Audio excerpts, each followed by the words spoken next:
time when you need to watch the temptation of how you spend and what you spend on very, very, very carefully. So I'll round up at this point. If you have any questions, I'll take them. Otherwise, I'll give my closing remarks, and then hopefully we can close on it. I think we can put our hands together.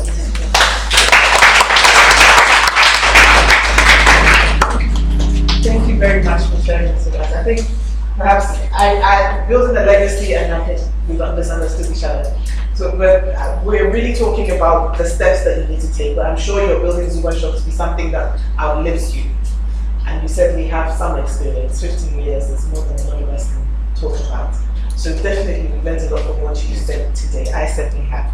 I'll probably take the first question and ask them, what's been the worst day in Zuba Shop since you started?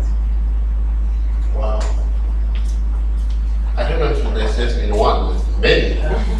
It's probably one of the things about business. Worst day in Zuba Shop. Worst day in Zuba Shop. I can't think of a worst day, but I can think of maybe one experience, one very bad experience, where we had a promo, and you know where our office is? We're right in the heart of La. Very, very exciting location. Where when we go on the third floor, on the last floor where our staff lounge is, we actually see the whole La township. We're right in the heart of it. And one day I was in my office, and my office is on the first floor, and I heard a guy screaming from downstairs. This is the customer, screaming on top of his voice, literally screaming really loud. So I quickly run down and asked what the problem was. So the guy had bought a phone the day before, and had his old phone was a big chip, and he bought a phone with one of the micro SDs. He took it home and had unsuccessfully, obviously, tried to put his chip in the new phone. And so he came the next morning screaming on top of his voice that he sold a fake phone and that his old chip couldn't go in. The worst part was that this guy was so crude that he wouldn't listen to anybody. All he wanted was his money back, and he was screaming really loud. Now, it's difficult when you encounter clients like this because reason does not prevail. Reason does not prevail. And every now and then I see incidents like this, because for me the most important thing when we come to work every day, we call it the Zuba Pledge. It's to make sure that everybody who walks in our door, everybody who goes on our site has an awesome online shopping experience. And we mean it when we say it. So when we have incidents like this, there was another one where a woman bought an iPhone, returned it under warranty because of course we give warranty. And when we took it to our service center, there were coffee marks on the motherboard. Then she comes in and swears that her phone didn't come into contact with coffee, so she's expecting a new phone. And if I were abroad, I would have gotten a new phone by now. I don't know which part of abroad. But it's those kinds of experiences that are difficult, because when you have a scenario where there's no reasoning, it's hard to have a conversation, it's hard to engage. And then maybe one other will be when we've lost key people. We've lost one or two people throughout the process of building the company. One of them I fondly miss till today. She still comes around, but when the NGO offered her $3,000, and she came to me and says, listen, I'm not going to ask you to give me $3,000, but I've been offered $3,000. I really want to move on. I'm going to give you 6 weeks of a notice. It was a good thing. I mean, in fact, I remember when we finished the conversation and she left, I was thinking, well, maybe I should go and take that job. Because today, I don't earn $3,000 a month. So maybe I should try to cross and take that job. But it's when we've lost very, very key members of our team. Because it's a very closely knit team. I mean, every Friday we have this corner spot down our office it's a proper corner spot. The kind of place where we would go 6, 7, 8 of us. We have 3, 4 drinks, and by the time we're done, the lady says the bill is 14 cities, 20%. For all of us, yes. Yeah. Exactly. So it's when we've lost people. It's also for me one of my lowest points when we've lost key members of staff because they're very, very closely with one. How are you, boss? Yes. One area we touch on when we're talking about the challenges, I presume you will touch on because it's the competition. Because I know the space that you're in is very a lot of competition. What are you doing as a business to sort of create a niche for yourself and sort of differentiate yourself from the competition on top? Okay. So first thing is, and it's good you pointed this out to me, I want to make a quick clarification. I don't know why I missed it, but how many of you know what Zuba Shop does? I should have done that. How many of you know the difference between Zuba Shop and OLX? Okay, so let me do a quick education. So in the e-commerce space, there are two broad spectrums.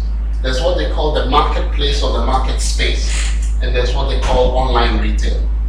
Now, the difference is basically eBay on the marketplace side and Amazon on the online retail. And let me explain it using an illustration. So OLX, Tonaton, Camel, and a few of those marketplace players, a marketplace player, what they do is very similar to what KMA or AMA does. They go to Kaneshi, they clear up a land, they build stalls, and then they give it to market women to come and trade.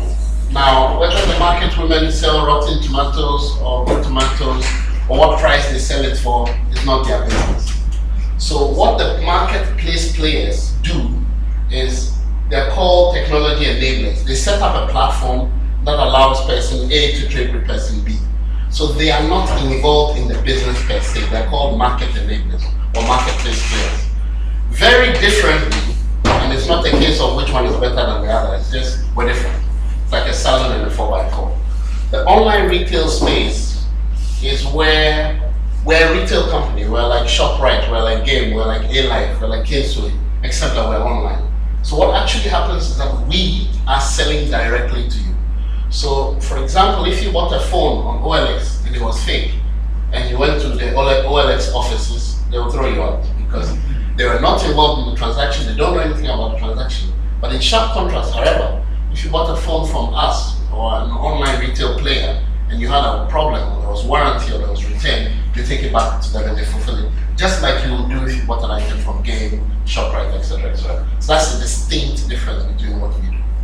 Now, with that explanation, there are not that many players on the online retail side. And there's a reason. It's a very, very, very difficult end of the market. There's so many issues. So if I wanted to set up a Tonaton, for example, I could be up and running in 48 hours. What do I need to do? I download some platform software off the net, I customize it, I put it up, and I start advertising. You sell that, you sell to you, and it's off. And their revenue model generally is to sell adverts. That's how they make money.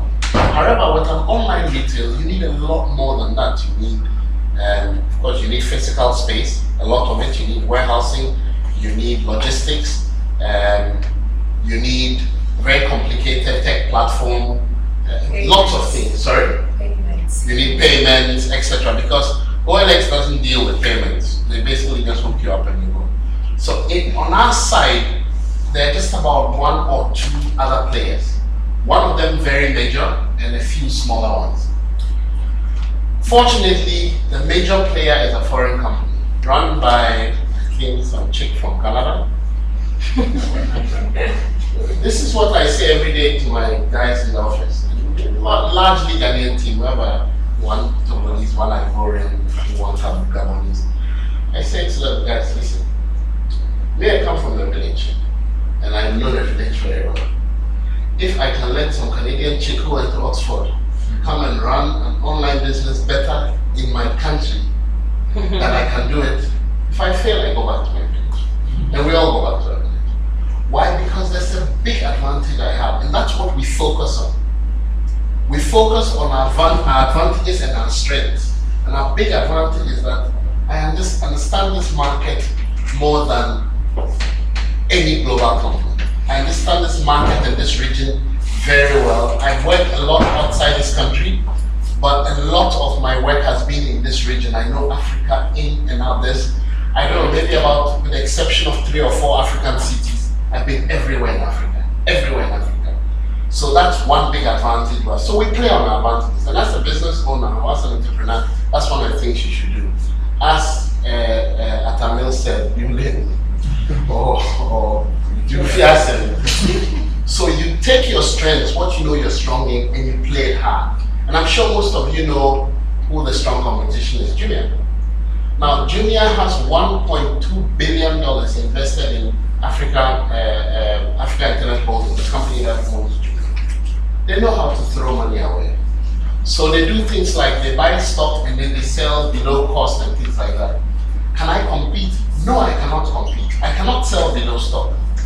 So what do I have my strengths? My strengths are that I know the market, I know the tech. My strengths are that I know service. I can do service better than anybody in this country. My strengths are that I have technological know-how in adaptation of appropriate technology for this region. That's what I'm focusing on. That's how I'm dealing with competition. I won't suddenly have $100 or $200 million overnight. And even if I did, I'm not going to throw it away. Because I'll give you, maybe not to badmouth them, but Millicom, the mother company of Tigo, invested $897 million in their mother company. In 2013, they discounted that investment by 50%, which meant that they looked at the company and said, company is doing so poorly that our investment is not worth 800 anymore, it's worth 400. They know how to throw money around, but maybe they have a game plan. Their game plan is, let's set up in as many countries as possible in Africa and hope that Amazon will buy us. That's their game plan. Maybe it works. That works for them. We're focusing on our strengths. Okay? And the challenges that I've talked to you about today are challenges that are not only for me, but for them as well. Maybe I have one unique challenge, which is that I don't have as much money as they have. But they have bigger challenges, much bigger challenges. So we're focusing on our strengths. That's what we're doing.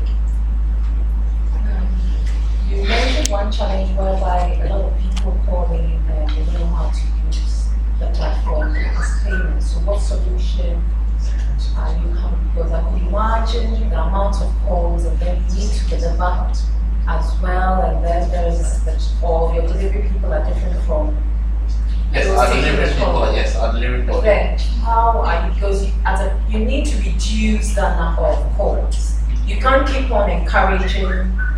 There should be some kind of education. And as you said, some are doctors, some are whatever. Then you point out to our education system. I'm one of the people. I've been abroad for 10 years. I can't buy online. I always have to phone the number and give them my order and my card number. Sometimes it's for security reasons. And sometimes I just don't want things, somebody taking from my card and then they'll tell me that, Madam, there's nobody here who would have done that, and then I have to go through a long process with the bank. And so what do we do? There's several things we do. First of all, we do a lot of activations. And I know this had been pre-scheduled for long, but typically if I did a talk like this, I would come with one or two of my colleagues who would spend some time with people before and after the session to show you how to shop online. Show us some you can shop online. And there are lots of people who don't know how to shop online. So we do a lot of activations. We go to malls, we go to offices, and in this last quarter, we're going to be doing a lot more activations. We're looking for young people who will join us to do this. So we do a lot of activations. That's one of the things to do. Two is that we continue to punish the guys who don't know how to shop online. So for example, 13 months we've said free delivery irrespective of your order size. But the order has to come through online. Certain times we do exclusive offers that are available online only. So even if you walk into our offices to buy the product, they'll take you into a lounge we have and then show you how to order it online. But if you don't place that order online, there's some products that are exclusive online offers. You can't get them over the phone. But the problem also is that as a young business, we also need volumes, we need sales. So sometimes the guy comes in, you say, okay, go behind the computer, please, or the guy says, to me in their own time. Okay, you come, we'll sell to you. Yeah, very typical. So, and those are the challenges, but we brace them, we deal with them every day, and we try to address that. I'm curious about saying people do not shop online. I remember reading something a few months ago about smartphone usage in Ghana. Of smartphone ownership in Ghana is pretty high, like 40%. People are online all the time. So I'm wondering whether the issue is just literally clicking the buttons, or it's more about people's confidence with their payment systems. Okay. Because I thought those are two very separate issues. So right? let me ask a question here. How many of you here have lost a phone before? Okay, good. How many of you here have lost a phone and lost your numbers with the phone? How irresponsible. And you have a smartphone and you don't know how to back up your phone in the cloud. That's the story. That is the story. So we have lots of people carrying all these fancy phones around. By the way, I still use a BlackBerry. Okay. And I remember 3 months ago I walked into a store in Dubai to buy a BlackBerry Classic. And when I walked into the shop, the lady was looking at me as though, are you sure you want the BlackBerry? That's how low BlackBerry has sunk. But I love my BlackBerry. Why? Because my phone is a business tool. As I say to people all the time, I never want my phone to sing to me. I never want to make popcorn with my phone. I never want to watch TV. I don't want to microwave food. I just want to make phone calls, send text messages, send email, basic stuff. A lot of people hold smartphones and they have absolutely no clue what to do with it. So the guy says, oh, I need to upgrade from iOS 4.0 to 5.0. What is between 4.0 and 5.0? What did it give to you? And I remember when I worked in software for 10 years, I remember that was a conversation I used to have with my clients all the time. The client says that, oh, I want a new version of the software. To do what? First of all, the new version takes a lot more resources off of your PC, it requires training. I don't know why you want a new version. You know, stuff like that. But I'll tell you what the reach is. It's just things that people don't know. And maybe those of you in this room know, but I'll tell you, we did a survey. Out of every 200 people we sampled, less than 20% knew that when you were filling an online form and you had a red asterisk next to it, it's a mandatory fill, 20%. Do you understand what it means? That the guy is on my checkout page and he's clicking next. And it's nothing is moving. And so he thinks that it's a very difficult, that's the problem. And I'll give you another example. And we learned a lot throughout the process. That, for example, when we started, we were doing the very posh language, add to cart. I remember a customer called one day and says, he wanted, and this is a very literate guy, somebody I knew. I want to shop online, what's this add to cart nonsense on this? So we've changed our terminology to click to buy. Just click to buy, period. There's no add to cart. So it's all of these things. But it is not peculiar to Ghana. In every country where e-governance or e-government things are not being used heavily, you find that people don't know how to maneuver online. And so, for example, if you lived abroad, you will file your taxes online, you buy gas bills online, you do so many things online that if you don't know how to maneuver online, you'll find a way. So even my cousin, the most illiterate of all my cousins who lives in Chicago, knows how to shop online. Because really, what are you going to do? You're going to drive to Washington to go and pick up your stuff. You have to shop online. It's just consistent training. So we expect that as internet penetration grows and is growing in double digits, those things will change. We expect that when people focus a lot more on the functionality they get on their smartphones, things will change. So we have very fantastic technology in our office. We have a lot of tech geeks in our office where, for example, we can let you shop and scan a QR code to pay your bill, etc.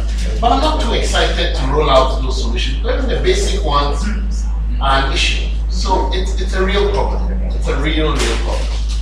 And I'll give you an example. Do you know that people still go into the bank to go and check their bank balance? Yes. So you know what? I saw this notice in EcoBank. I was so freaked out. So they said there's a big notice in EcoBank, so I don't know whether it's all at the EcoBank. It should have been there maybe 2 years ago. That if you come to the bank to check your bank balance, we charge you 10 cedis. Standard Chartered has started. If you come into the bank to withdraw 1,000 Ghana cedis and below, we charge you 25 cedis. Because really, you should go and do it at an ATM. You shouldn't travel from Kaneshi to Sekno to go into the banking hall. But I think But the that's ATM thing is very wrong. I live at Community 8 in Spain, Texas, a typical example. Stanbic never said, Standard Chartered ATM never said that when you use a Stanbic card, it will charge you. Can you imagine? I was taking 20 Ghana or 10 Ghana or whatever, and I was being charged 5 cedis all the But that's time. not fair also. Yeah, so let's put that aside. Then the lights goes off. The generator runs for a certain time and it goes off. And there is no ATM until the new shopping mall was built. There is no ATM till you go to the Batuna Total, which is extra cost. And I'm just going to the market around the corner. And there I am, the ATM is not even working for me to hold it. And I think that's because I guess that's a real challenge. and then you get there and there is only EcoBank, there is only UBA, and they're not friendly, and But there's no isn't it better than... GT.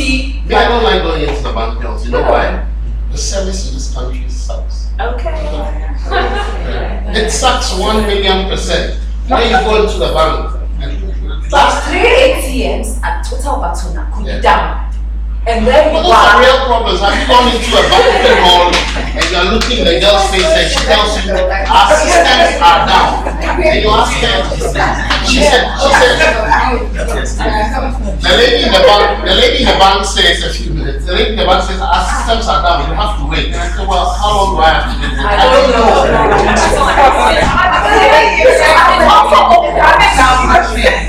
But that's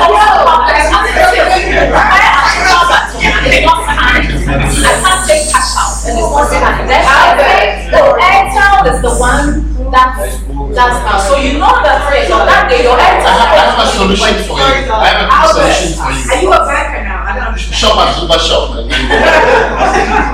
In regards to your issue about people shopping online, have you Yeah. considered doing online web chats to help them through the process Exactly. versus them calling one? Well, the thing is, okay, so there are a number of things. One is we do web chats. Okay. We do number one. Number two also is that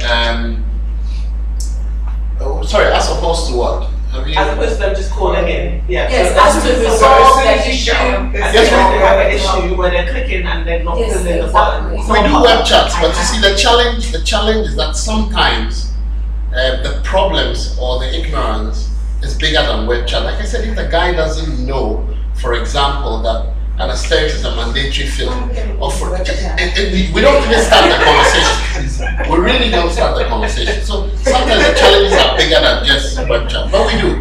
I remember what I was going to say. And the other thing also we do now is that because we're trying to build credibility as a business, because we were the first in the country, every order that hits our system, we actually call the customer, because even abroad, where people are used to systems for I don't know how many years, survey still shows that people are more comfortable even when they're speaking to people over the phone than just speaking to an automated system. So every order we receive today, it's a phone call to say, hi, Gloria, we received your order for 2 shirts. So kindly confirm that you want medium and large and you want a red phone. Yes, yes, yes. Kindly confirm you want to pay by Visa. Yes, yes, yes. Confirm your delivery address.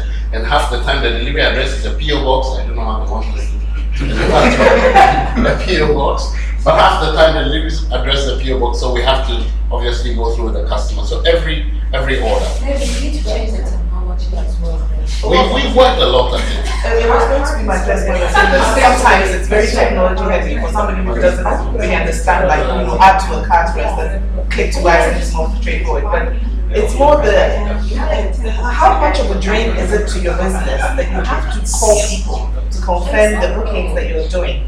Because well, it's a short-term problem with a short-term solution. I don't think so. It is. I'll explain to you why.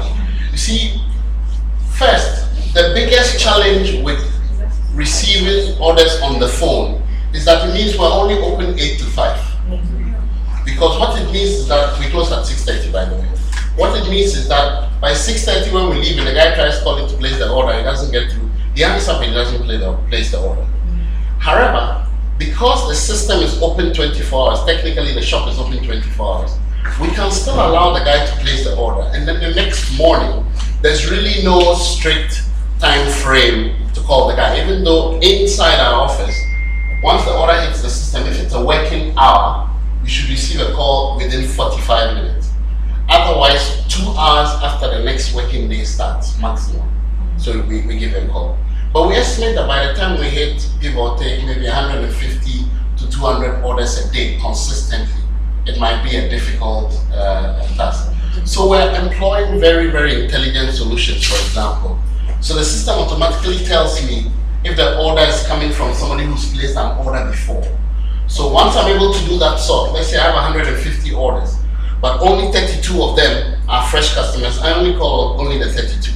Because the rest 118 people, they know the drill, they know the product to come, they pay, or they're waiting cash on delivery, etc., etc.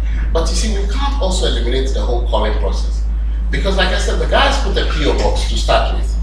If he didn't put PO box, he says, my address is number 4 Kwashiman Road, next to the mango tree.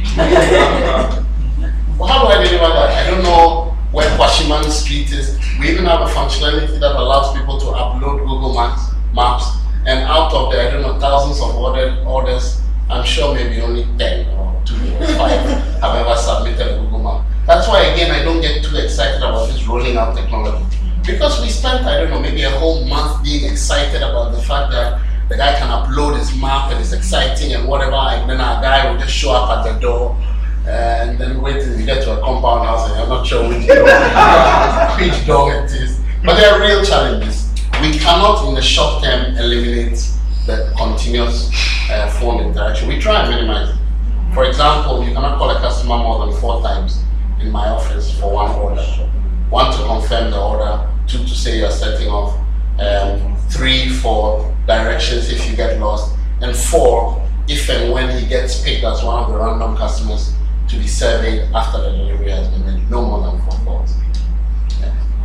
So do you find that it's also inherited, it's a cultural thing, but if we don't see it, we think the person is ripping us off. So we've got to call you to make sure you're there. No, but we do the calling. Yes, it's a cultural thing. And some of the things that I have never been able to wrap my head around.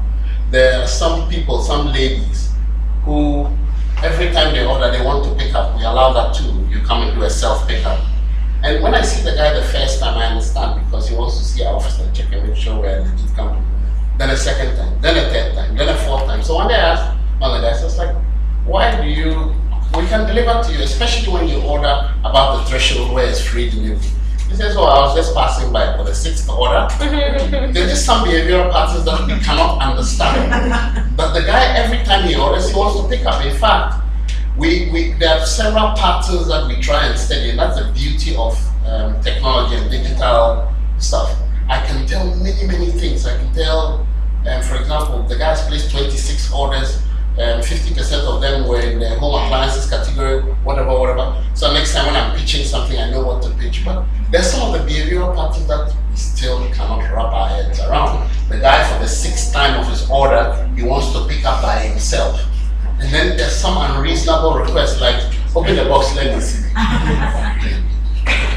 I don't know. But it's exciting, trust me, it's exciting. I would like to know. I love your hair, by the way. Thank you. I would love to know why the name. Good. So when we started, when we looked at the idea, we went through literally 1,200 and something names. And there are 3 important requirements. 1, it had to sound African. 2, it had to have a buzz with it. And then number 3, the domain had to be available. That's the most difficult one. Every conceivable combination of 2, 3, 4, 5 letters is taken. You want to do hkfwh.com, it's gone. Everything is gone. So we literally had to go through 1,200 and something names. And I think Zuba was fantastic because it met all the 3 requirements. It sounds African enough for Africa expansion, it's buzzy enough, and then as well the domain was available. So that's why we chose that name. Does it mean anything? It does, sorry, I forgot that bit. In urban English, it means awesome. The word means awesome. So there's also a story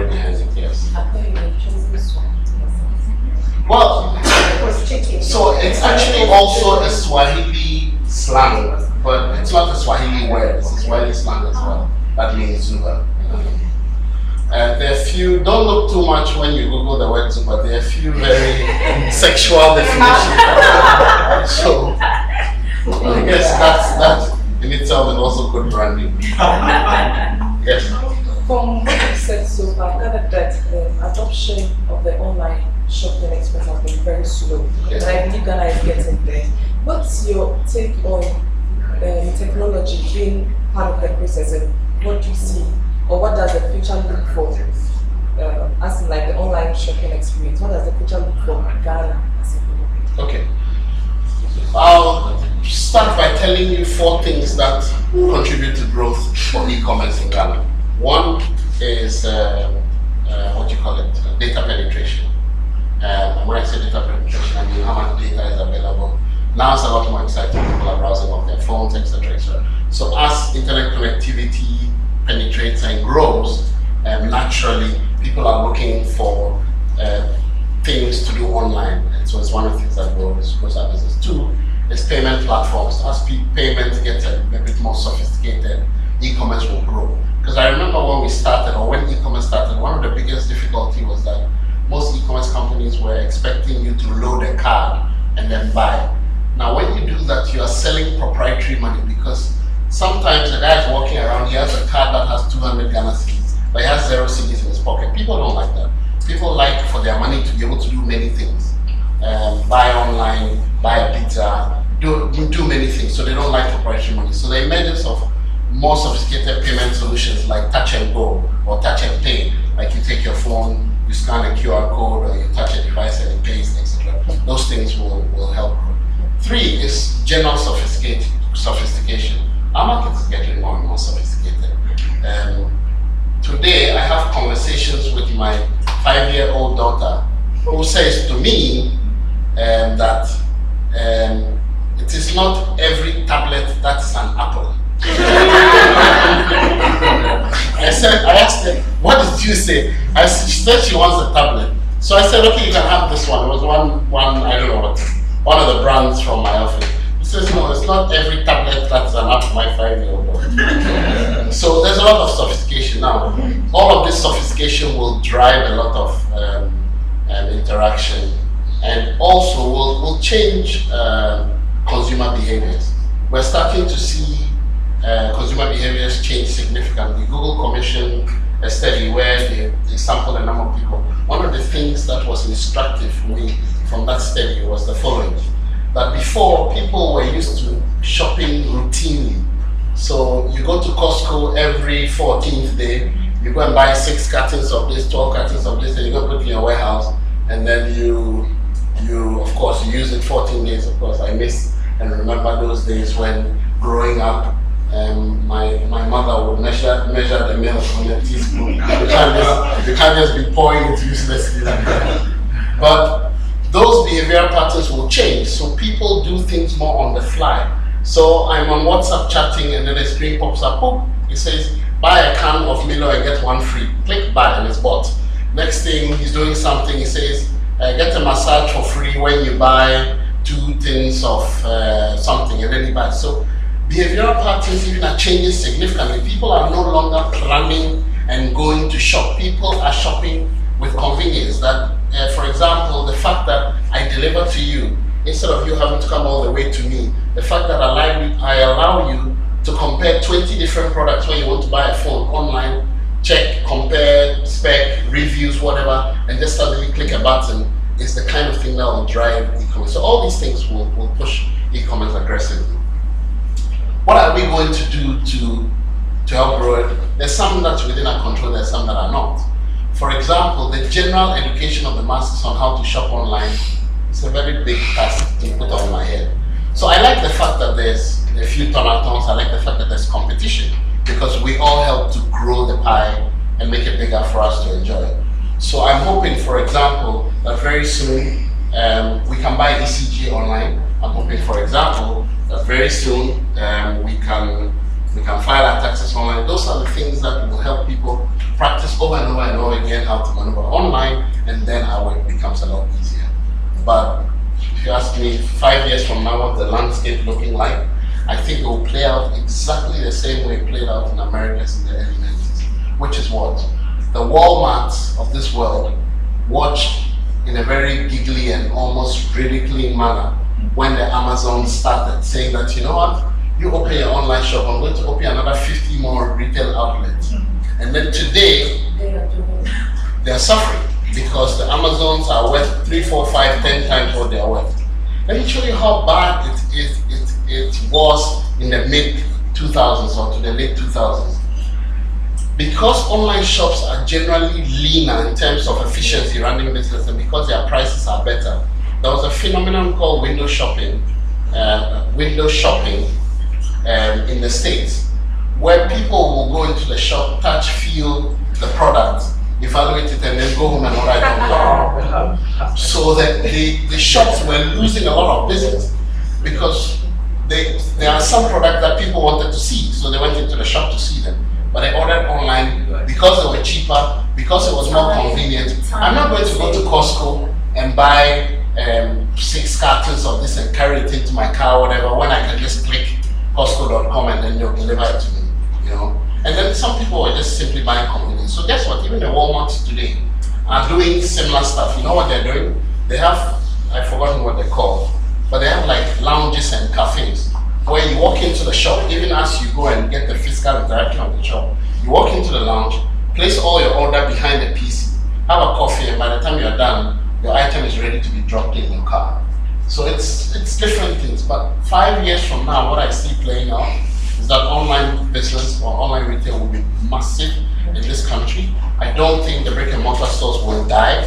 I think that will coexist, but will be much bigger than the brick and mortar stores. Give or take 5 to 10 years. With our roads not expanding. Yes, I wanted to find out how you are putting out there. I've seen some billboards, but I don't know what else you are doing to advertise.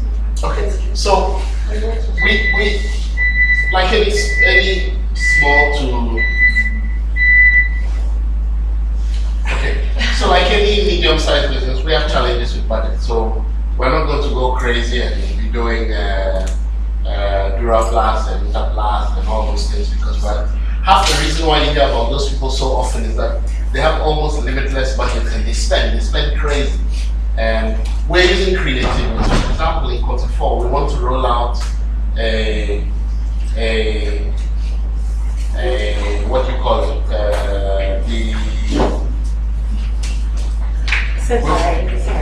Okay, cool.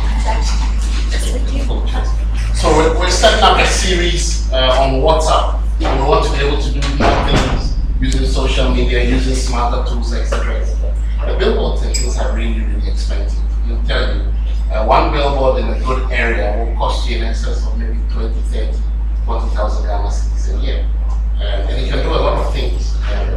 It can improve your fleet, it can improve the way we do business. So for us, and especially what we know about this market, we're relying more on the mileage and the possible spin-off effect that we get from word of mouth.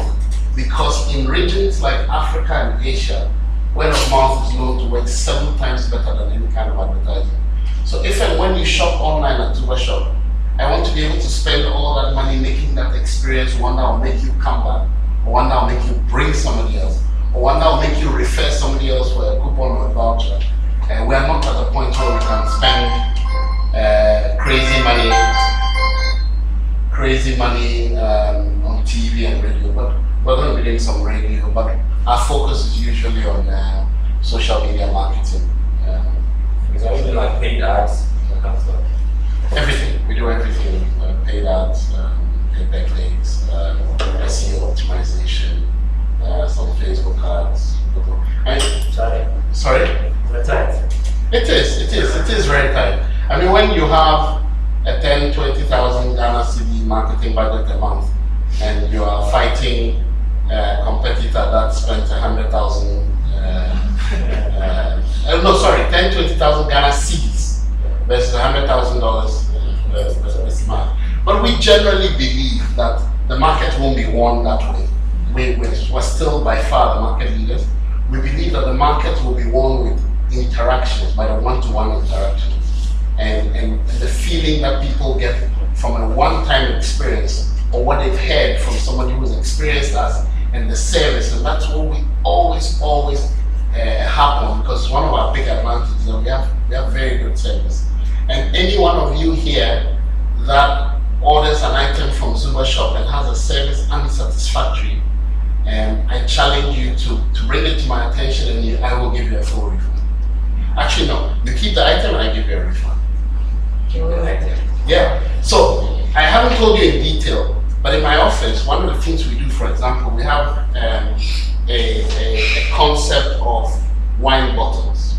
Okay. So everybody starts the quarter with a number of wine bottles. It is indicative or a measure of your performance. And every time you upset a client, we send him a nice note and we send him a bottle of wine. So at the end of the quarter, we know how many bottles of wine you've lost and how much of your bonus you have lost as well in the process. But it's the one thing that we think is a game changer. We live in a country where service does not exist. And I remember in the early 2000s when I first went to Johannesburg, I remember landing and thinking, okay, the chick in the airport was checking me out, from the one in the gas station was checking me out, from the one in the hotel. Service is fantastic. It had nothing to do with me. I was not as fine as I thought. Service is spectacular in South Africa. And so we try to replicate it. One of the problems though is that I am asking my team member or my colleague to provide a service that he never receives anywhere or that he's never experienced before, especially if he hasn't traveled before. So for some of us team members, we try and sell them the concept of service. For some others, we tell them, you know what, if you fuck with my customer, I kill you, period. So these are the rules. You cannot do this, you cannot do that, you cannot do that, you cannot do that. When you get to a customer side, this is what you do, this is what you say. You cannot do this, you cannot do this. So I wish that every one of the people in the organization, we can explain to them the value of the service and let them get buy-in. Unfortunately, it's not the case. And I sympathize with you because there's no way you get service. In most places, you don't get any kind of service. You don't get any kind of service. A few places are changing, and I want to mention this. I went to ECG one day, the one at Legon, the Legon substation.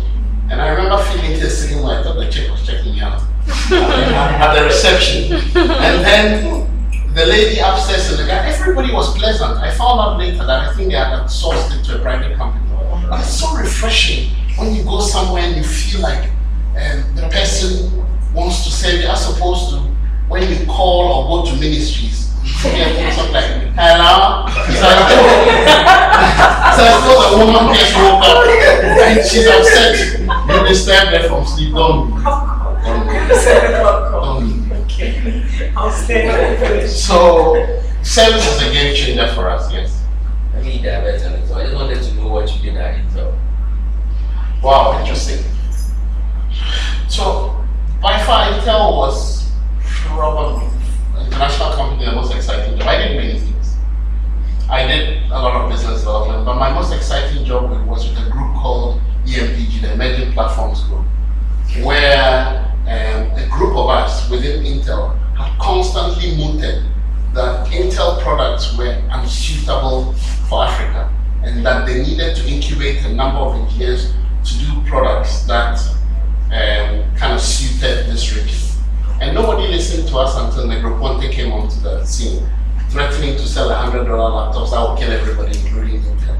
So at that point, Intel needed to find a creative way to get cheaper processors so that they can compete effectively. So they set up a group called Emerging Market Platform Group, where basically we were basically looking for new ways to get cheaper chips and things out there. Because I know from my experience prior to Intel that most people in Ghana were using their computers for some small Excel and some small WordPerfect and some small Word and things. They didn't need hyper-threading and core threading and all of those things. They just needed basic computers to do stuff. So I worked with EMPG, I worked with a business development group. I set up a lot of the entities within the region. Ghana was one of them, Gambia was another, and a few other countries. So it was very exciting, very exciting. And the day I lost steam for the job was when my boss threatened me that if I didn't do what he was asking me to do, I can't say, he would fire me. And then I resigned 1 hour later. Because fundamentally I disagreed with the concept. He was asking, we had done some work for some government and we were due some money, but we hadn't finished the work. And he was asking that I certify that the work had been done so we get paid. And I wasn't going to do it, so I resigned after an hour. But I think everything happens when and how it's supposed to happen. I was starting to already lose interest in doing it for 4 years. So it was an exciting time. Two questions and then we wrap it up. So I asked about what you thought about the future for online shopping experience. I heard that one London company, I don't know if it's Australia, was starting the visual online shopping experience, where they're going to put this on the net.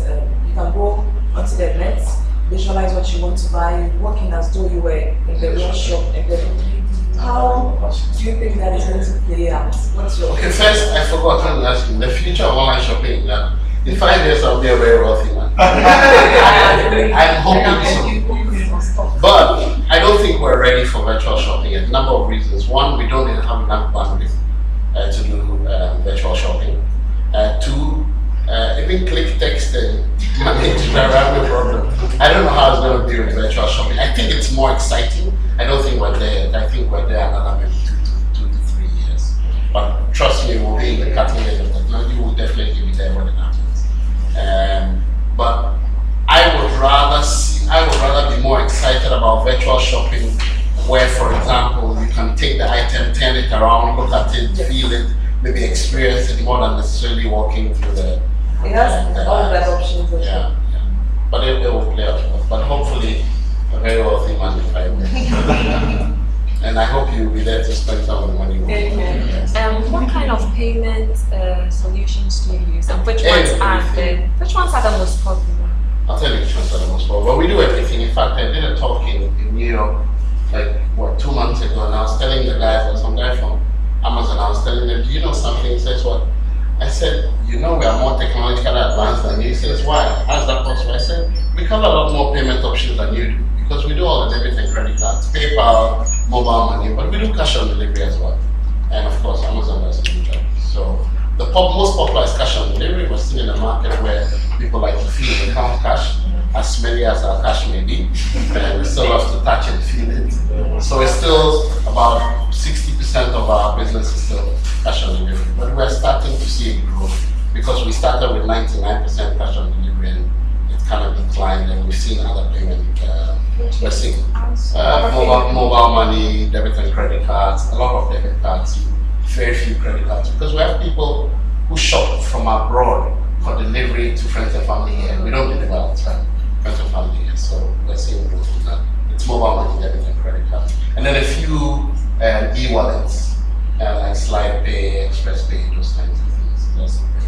As a follow-up, does that mean that you have a delivery aspect to the business, or you've outsourced the delivery? So when we set up the business, we had a plan to do our own delivery for 1 year. Turns out that we'll do it for 2 years, because we didn't know anything about delivery, and the delivery was the most important last mile. We didn't want to cede it to a third party when we ourselves didn't know enough about delivery. So we're doing it for 2 years to understand it, but what we're starting to do is creative ways. So we're taking our delivery team, our delivery fleet, we're saying to the guys, okay, you're a very good rider, we know you, we trust you, we want to sell your bag to you, but you're stationed in the office and you do deliveries for us at 6 CD a delivery. So we're looking at hybrid models, but when we started, we were doing all the deliveries ourselves. And of course, now we do delivery outside of Accra and Tema. We have an exclusive deal with EMS, and they do all our deliveries outside of Accra. I was positively and particularly stunned, pleasantly, that EMS works like magic. No delivery, even to the north, has taken more than 48 hours for EMS. And as soon as they pick up the package, we get an SMS acknowledgement saying they picked up the package. As soon as the recipient also gets an SMS to say your delivery has been picked, it's on its way. As soon as it's delivered to him, we get an SMS. I've been pleasantly surprised because it's a government, quasi-government agency. I wasn't very positive. We did not have choices, so we use them. But I think it's pleasantly surprised that I want to. Well, then again, I'm sure ours will run off immediately. But we have refreshments, and I don't want to assist to go. So please don't leave. But thank you so much, Albert. It's such a pleasure hearing your story. We really enjoyed it. I think I have. Can we please put our hands together?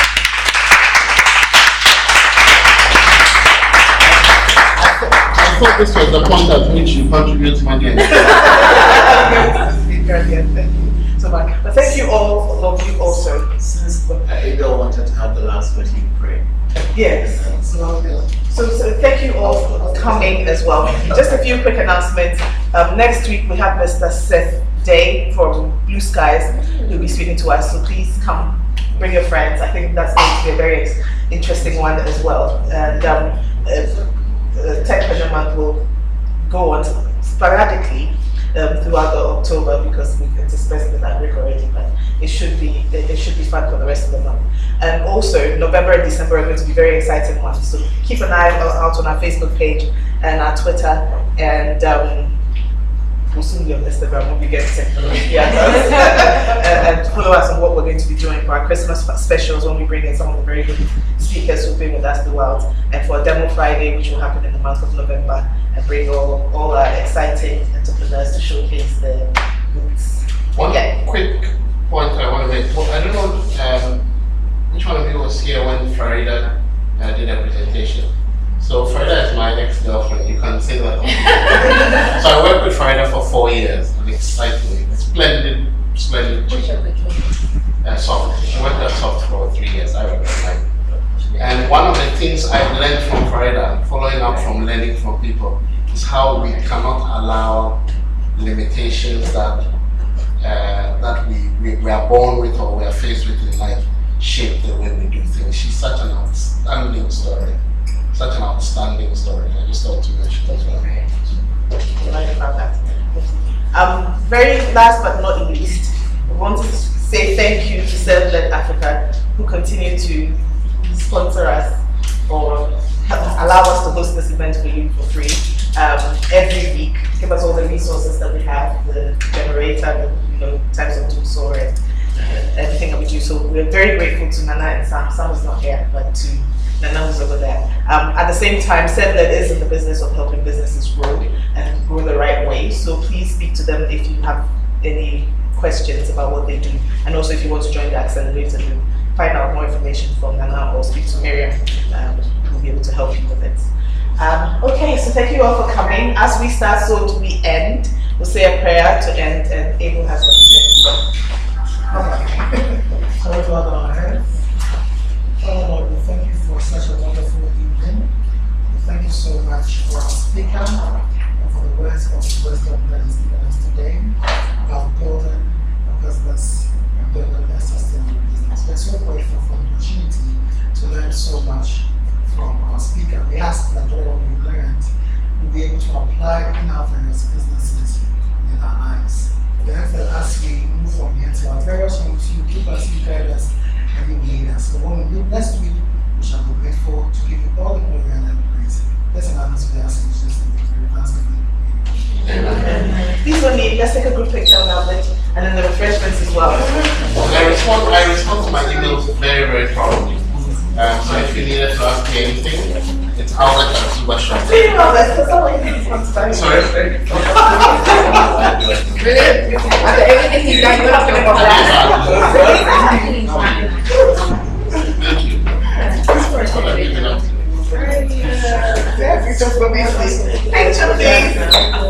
How are you doing?